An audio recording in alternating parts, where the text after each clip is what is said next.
booming and shooting. That's what we do about 57% of the time, if you want to include games that do booming and others that do shooting. Another calculation I made is the amount of times I've killed the iconic killer rabbit in my lifetime, that being once because I was never casted into any Monty Python creations. That mostly being because birth year and release year don't coincide with one another. But today, I get to experience the opposite of that in Arthurian Legends. By that I mean I was here before the game was ever here, existed in the world, and you know I wasn't casted in the game either way though, but I totally could have been. But you know, it's just, you know, I'll just shut the fuck up for now. The land of Albion is being invaded by the Saxons and other dark forces, crumbling the very foundation of our nation.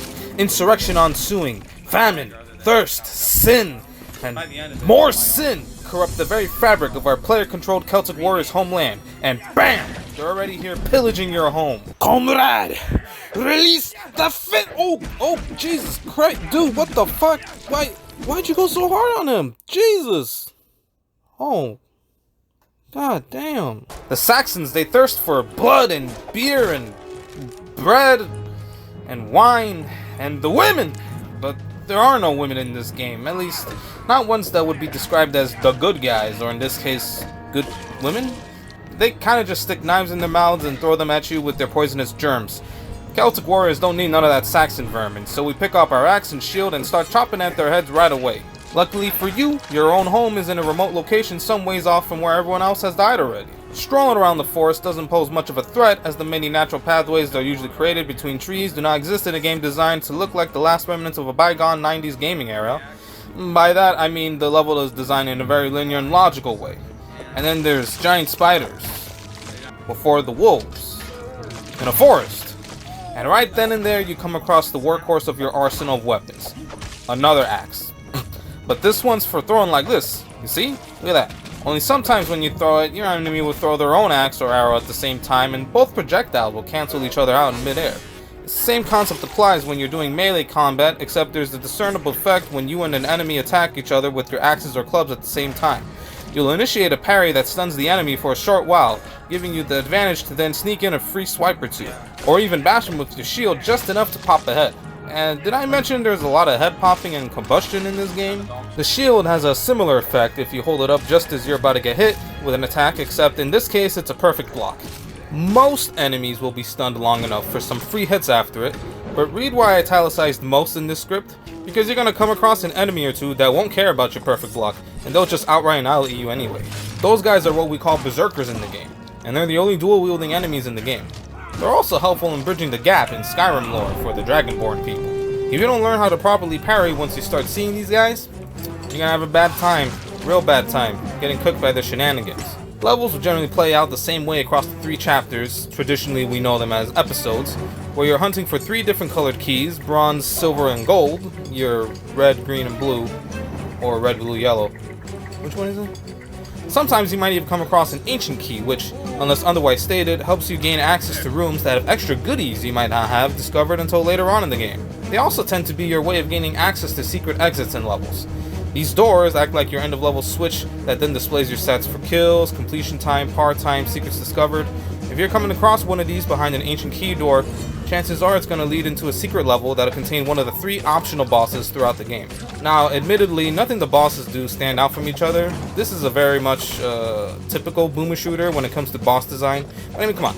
Fashion Police Squad's designs were, in and of themselves, an anomaly. And pretty great, too. But I can't help but admit that I was very giddy the whole time I was playing this game.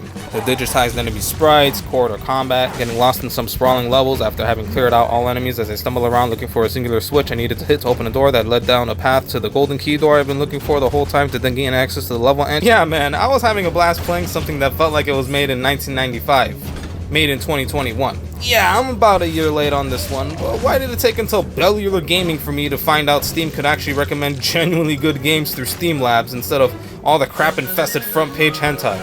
Like, the fuck?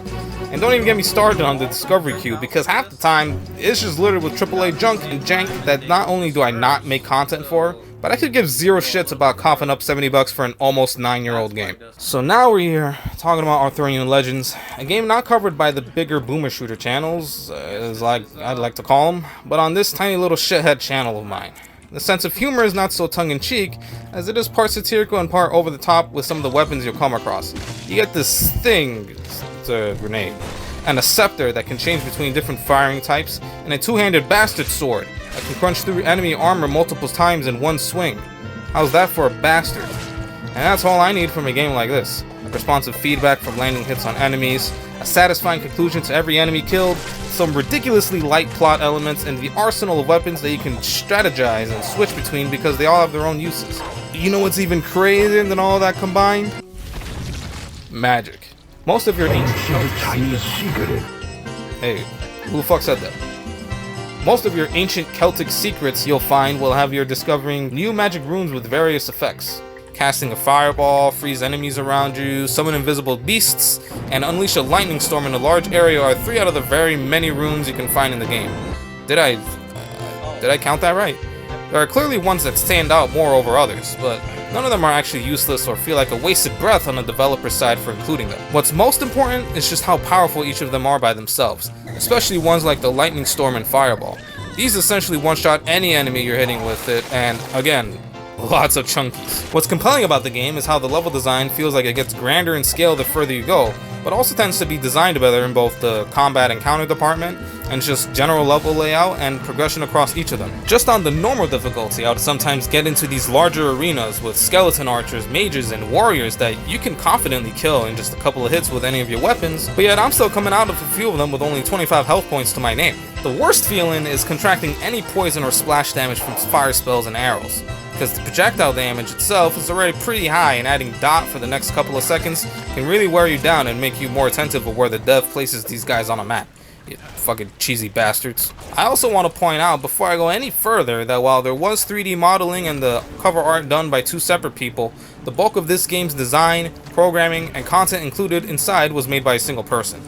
I don't know how the process went for creating the digitized sprites or even this whole fucking thing, which we'll get into later, but this guy deserves the 12 bucks he's asking for from just that amount of effort alone. Anyway, fuck getting poisoned or lit on fire, and make sure you take out any of the enemies throwing that shit at you ASAP. The whole story arc gets a big fat thumbs up from me. What's really intriguing to try out are the extra modes included here. Arena is essentially an extension of the big battles you get into throughout the game that includes multiple waves of enemies, a limited amount of supplies within each of those arenas, and a boss fight with one of the basic enemy models just blown up in proportion to make you feel all the more smaller to this big, hairy beast.